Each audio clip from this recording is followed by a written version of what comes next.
এই কথাগুলি তো ডক্টর মোহাম্মদ ইউনূস এই ধারণাগুলি সবচেয়ে বেশি দিচ্ছেন।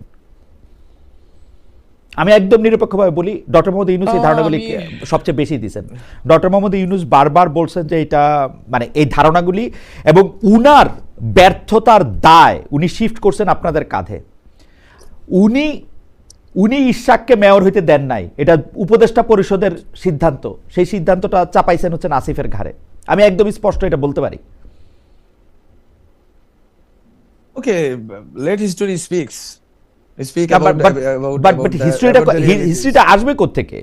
হিস্ট্রিটা আসবে কোত্থেকে? মানে ঘটনা হইতেছে যে জুলাই আন্দোলনকে এখন অনেকে বলতেছেন ব্যর্থ, আপনাদের উপর আশা হতো, কিন্তু এটাতে আপনারা দায়ী নাকি আর কেউ দায়ী, এটাও তো আমাদের আসলে একটু বুঝতে হবে, মানে এটা তো বোঝাও দরকার, তাই না? আই থিঙ্ক মানুষ বোঝা শুরু করছে। গত 4-5 মাসে অনেক কিছু চেঞ্জ হয়েছে, অনেক বক্তব্য, অনেক ধরনের মানে মানে আন্ডারস্ট্যান্ডিং মানুষের মধ্যে গ্রো করছে, হ্যাঁ, এবং আর এটা ধীরে ধীরে গ্রো করবে।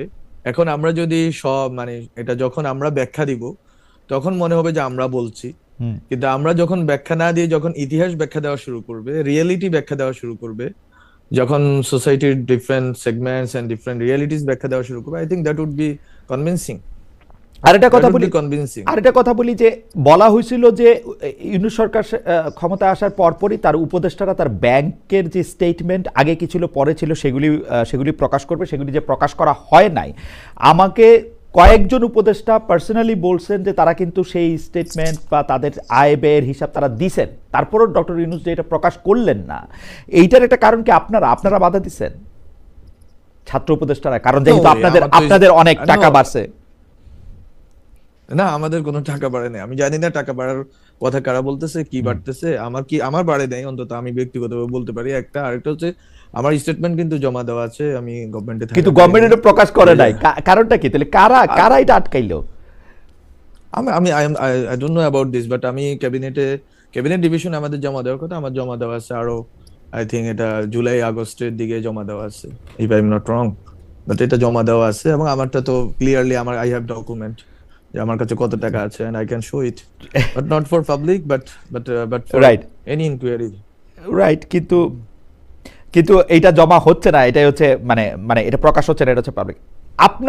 আপনার জানুয়ারির 13 তারিখের আলোচনার অনুষ্ঠানে আপনার বক্তব্য থেকে একটা কোট করি, যেখানে আপনি বলছেন অলিগার্করা যারা টাকা দিয়েছে তাদের আপনি গ্রেপ্তার করলেন না, তাদের বিচারের আওতায় আনলেন না, তারা এখনো ফান্ডিং করে যাচ্ছে এবং তারা ভুলের পর ভুল মিথ্যা অপপ্রচার করে যাচ্ছে, তাদের আপনি ধরবেন না। এটা তথ্য মন্ত্রণালয়ের কাজ না। আমি শেখ মুজিব হতে চাই না যে আমি পত্রিকা বন্ধ করে দিব, মিডিয়া বন্ধ করে দিব, বরং আমরা চেয়েছিলাম যে নতুন মিডিয়া দেব, নতুন মিডিয়া কি আমাদের দিতে দেওয়া হয়েছে? মাহফুজ, আমি যে জিনিসটা বিশ্ববিদ্যালয়ের মানে ব্রাদার টু ব্রাদার, আপনি যেহেতু আমার অনেক পরে আসছেন সেই জন্য আমি সাংবাদিকতার বাইরে গিয়ে আপনি কিন্তু অনেক কথা বলতেছেন মাহফুজ, মানে শুরু করতেছেন কিন্তু ভিতরের কথাগুলো আপনি বলতেছেন না। এটাকে আপনার যেমন এর চেয়ে বেশি আপনার কি করবেন? আপনি এর চেয়ে বেশি আর কি বলবেন? যারা টাকা দিতেছে তাদেরকে গ্রেফতার করতেছে না, ভুলের পর ভুল করতেছে, ফান্ডিং করে যাচ্ছে, নতুন মিডিয়া করতে দিতেছে না। সো আপনি মানে এই বার্তাটা আরেকটু পরিষ্কার করে দেওয়া উচিত কিনা আপনার কাছে কি মনে হয়? আমি কিন্তু স্পষ্ট বুঝতে পারতেছি আপনি কি বলতেছেন, এটা কি সাধারণ লোকজনও বুঝতে পারতেছে এই কথা? আমি তো বললাম লেট হিস্টরি স্পিক। আমি একটু বলি, সেটা হচ্ছে আমি আজ এই তৃতীয়বারের মতো কথা বলতেছি গভর্নমেন্ট থেকে নামার পরে। এই যে this is my third time যে আমি কথা বলতেছি। সো ইউ ক্যান সেন্স আমি হচ্ছে ডিসেম্বরের 10 তারিখে নামছে, 11 তারিখে, এবং আজকে হচ্ছে জানুয়ারির 22 হ্যাঁ।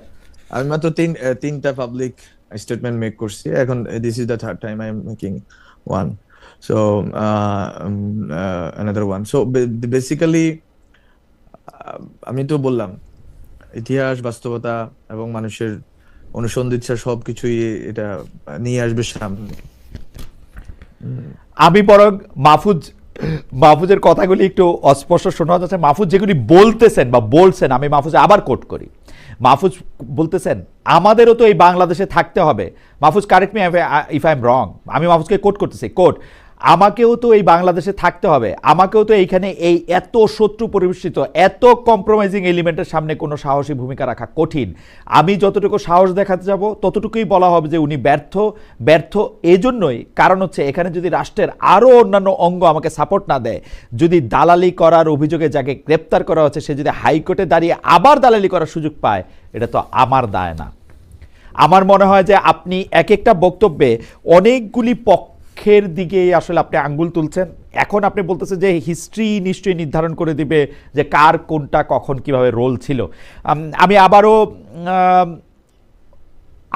আপনি যখন কাজে ছিলেন মানে উপদেষ্টা পদে ছিলেন সেই প্রসঙ্গে আরেকটা প্রসঙ্গে আসি যে অন্তর্বর্তী সরকার গণমাধ্যম সংস্কার কমিশন করে বিশাল সুপারিশ গ্রহণ করলো, তার কিছুই বাস্তবায়ন করেনি। এটা গণমাধ্যম সংস্কার কমিশনের প্রধান কামাল আহমেদও বলছেন। তিনি সবশেষ বলছেন কমিশনের সুপারিশের পর যত সাংবাদিক লাঞ্ছনার শিকার হয়েছেন তার সম্পূর্ণ দায় সরকারের। তিনি আরও বলছেন গণমাধ্যমের উপর মবের ভয়, স্বাধীন সাংবাদিকতা এখনকার সংকট। এই যে গণমাধ্যম সংস্কার প্রস্তাব নিয়ে কোনো কাজ হলো না, এই সরকারের সময় মিডিয়া হাউসে মবের ভয় তৈরি হলো, এই সরকারের বেশিরভাগ সময়ের তথ্যমন্ত্রী হিসাবে থাকা আপনি এর কতটা দায় নেবেন বা আপনি এটা নিয়ে কি বলবেন? খুবই স্পষ্ট আমার হচ্ছে যে এটা হচ্ছে মিথ্যা তথ্য। আমি বারবার কারেকশনের জন্য বর্তমান যিনি সচিব আছেন, উপদেষ্টা আছেন, ওনাকে পাঠিয়েছি। মোট 12টা ফর পাবলিক স্টেটমেন্ট। এটাতে হিস্ট্রির দিকে যাওয়ার দরকার নেই, এটা একবারে স্পেসিফিক ডকুমেন্ট আই হ্যাভ। সেটা হচ্ছে মোট 12টা আপনার আশু করণীয় সংস্কারগুলো তো হচ্ছে স্বল্পমেয়াদী, মধ্যমেয়াদী এবং দীর্ঘমেয়াদী, এই 3টা ভাগে ভাগ করা হয়েছে। ক্যাবিনেট ডিভিশনকে দায়িত্ব দেওয়া হয়েছে, ক্যাবিনেট ডিভিশন এটা সমন্বয় করবে। সমন্বয়ের ক্ষেত্রে আমার মন্ত্রণালয়ে 12টা সংস্কার প্রস্তাবনা আছে আশু করণীয়। সেটা পছন্দ না হইতে পারে কারো যে এগুলো কি করা উচিত কিনা, বাট এটাই বাস্তবতা যে আমি এগুলোই করতে পারবো 6 মাসে। আমার সরকার 5 বছর থাকবে না, আমার সরকার 6 মাস 7 মাসের সরকার। সো আমি যদি এগুলো করতে পারি 12টার মধ্যে আমি আমার জানা মতে আমার কাছে যে ডকুমেন্ট আছে এই ডকুমেন্টে আমি 7টা সম্পন্ন করে দিয়ে আসছি। 7টা 12টার মধ্যে, মানে 12টা আমার করণীয় ছিল, এর মধ্যে 7টা করে দিয়ে আসছি।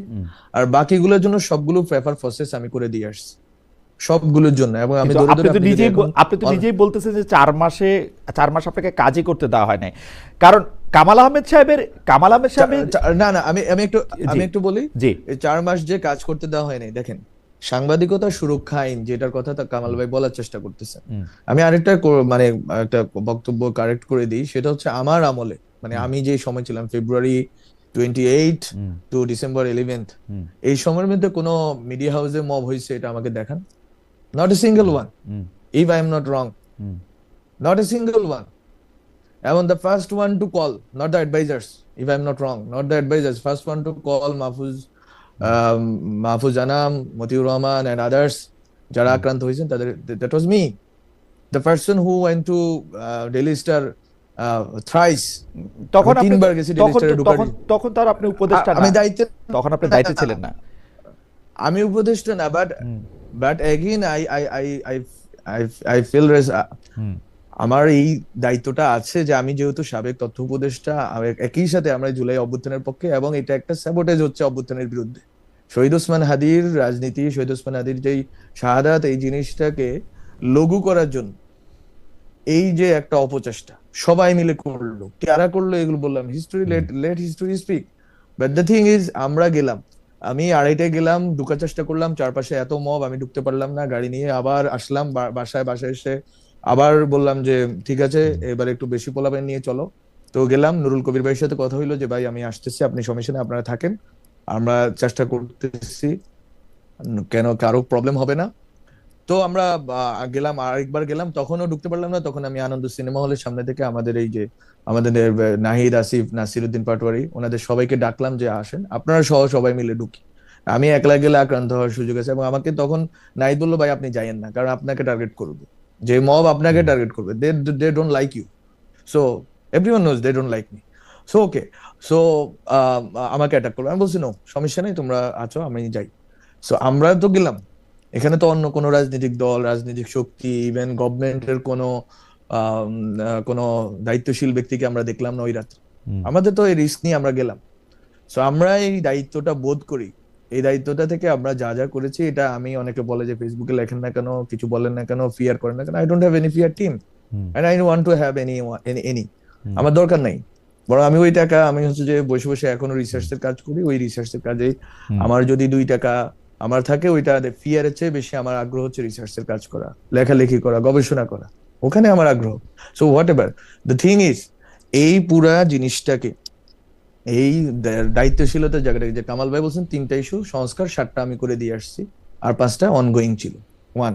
সেকেন্ড হচ্ছে আমার সময়ে কোনো সাংবাদিক লাঞ্ছনার শিকার হয় না, বরং নাহিদ খুবই একটা ভালো কাজ শুরু করছিল, সেটা আমি কমপ্লিট করে দিয়ে আসছি। সেটা হচ্ছে যে কারা মিথ্যা মামলার মানে শিকার হচ্ছেন, মানে এই যে সাংবাদিকদের মধ্যে। এই ভালো কাজটা তো এখনো চলতেছে, ঠিক না মাহবুব সাহেব? যেমন ধরেন, না ওইটা না, যেমন ধরেন আনিস আলমগীর কি করছেন আমি জানি না, না, না, এখন না, উনি জেলে, দ্যাট ইজ শাকিল, না, আমি ওনার রূপা আমি এরা ওনার জেলে। ব্যাপারে বলবো না, না, আমি ওনার ব্যাপারে বলবো না, আমি ওনার ব্যাপারে বলবো না, এটা আমার সময়কালীন না। বরং আপনার এটা আমার কাজ, তথ্য মন্ত্রণালয়ের কাজ না কাউকে চুটানো, কাউকে স্বরাষ্ট্র মন্ত্রণালয়কে আমরা ব্রিফ করছি, না এটা শুরু করছে, আমি এটা কন্টিনিউ করছি, কমপ্লিট করে দিছি আমরা, যে এই সাংবাদিকরা এরা গ্রেপ্তার হয়েছেন, এরা আমরা সাংবাদিক কমিউনিটির সাথে মিলে এই তথ্যটা সংগ্রহ করে দিছি। তো স্বরাষ্ট্র মন্ত্রণালয়ের দায়িত্ব হচ্ছে তারা ঠিক করবেন যে কে ভুয়া মামলায়, সঠিক মামলায় কারা গেছে। আর যাদের কথা আপনি বললেন তাদের ব্যাপারে কথা হচ্ছে, তারা যারা ফ্যাসিবাদের অ্যাকমপ্লিস ছিল, ফ্যাসিবাদের পক্ষে ছিল, তাদেরকে আপনি, আমাদের পরামর্শ কি ছিল, যদি আপনি আমাদের কথা শুনতে চান, আমাদের পরামর্শ ছিল আপনি তাকে কোনো এমন কোনো মামলায় গ্রেপ্তার করেন না যেটা হচ্ছে তার হিউম্যান রাইটস কে ভায়োলেট করে। এটা যদি আপনি বলতে চান, শুনতে চান, রেদার সে তো অ্যাকমপ্লিস ছিল, সে তো এটা স্পষ্ট, বাংলাদেশের মানুষ তো ঘুমিয়ে ছিল না, বাংলাদেশের মানুষ দেখছে কারা তাদের বিপক্ষে, তাদেরকে হত্যার জন্য ন্যারেটিভ তৈরি করছে, তাদেরকে হত্যার জন্য দিনের পর দিন টকশোতে, তার তো একটা বিচারের ব্যবস্থা করতে হবে, মানে বিচারের ব্যবস্থাটা কিভাবে করবে এটার ব্যাপারে কিন্তু আমরা যারা শুনি, যাদেরকে অভিযোগ করতে শুনি, সাংবাদিকদের গ্রেপ্তার করা হয়েছে, হত্যা মানে কি বলা যায়, হত্যাযোগ্য করা হয়েছে, বা তাদেরকে নিপীড়ন করা হচ্ছে, তারা কিন্তু কেউ এসে বলে নাই। না, না, আমি একটু শেষ করি। কেউ এসে বলে নাই যে আপনারা সাংবাদিকদের এই অ্যাকাউন্টেবিলিটির প্রশ্নটা, আমি বারবার, আমি যখন মন্ত্রী ছিলাম, উপদেষ্টা ছিলাম, আমি বারবার বলার চেষ্টা করছি, freedom without accountability is dangerous. আমরা ইউএন কে, আমি নিজে ইউএন কে চিঠি লিখছি একটা ফ্যাক্ট ফাইন্ডিং কমিটি করে দেওয়ার জন্য, যাতে আপনারা কি বলে, গত 15 বছর ফেসিবাদের আমলে যারা ফেসিবাদকে সহযোগিতা করছে তাদের জন্য, তাদের ব্যাপারে যাতে একটা আমরা ফ্যাক্ট ফাইন্ডিং পাই, যে তা কারা কারা সহযোগিতা করছে, তাদের ব্যাপারে কি উদ্যোগ নেওয়া যায়, রিকনসিলিয়েশনটা কেমনে করা যায়, তারা কি অ্যাপোলজি করবে নাকি করবে না, সবকিছু নিয়ে এই চিঠিটা 1 মাস ধরে চললো। এরপর এটা আর কার্যকর হলো না, তখন ওখানকার ইউএন বডি থেকে বলা হলো যে আমরা একটা কোড অফ কন্ডাক্ট তৈরি করতে চাই, and that code of conduct is nowhere till now. So এখানে অনেকগুলো স্টেক হোল্ডার জড়িত। So, আমি এই জন্য বারবার বলছি, history, let history speak. The thing is, এই সাংবাদিকদের বিষয়টা আমরা যদি ইউএন ফ্যাক্ট ফাইন্ডিং কমিটি যদি এটা করতো, যেটা আমি চিঠি নিজে লিখছি, আই হ্যাভ দ্যাট লেটার, এবং ওই চিঠি লেখার পরে ওই চিঠি অনুযায়ী যদি ফ্যাক্ট ফাইন্ডিং হইতো, 3 মাস আমাদের টাইমলাইন ছিল, জুলাইতে আমি চিঠিটা লিখছি, আগস্ট, সেপ্টেম্বর, অক্টোবরের মধ্যে এটা হবে। হওয়ার পরে এটা ঠিক হবে যে কোড অফ কন্ডাক্ট কিভাবে হবে, সংবাদ মাধ্যমগুলো একই সাথে স্বাধীন, একই সাথে দায়িত্বশীল কিভাবে ভূমিকা পালন করবে। এই জন্য আমি এই কাজটা করছি।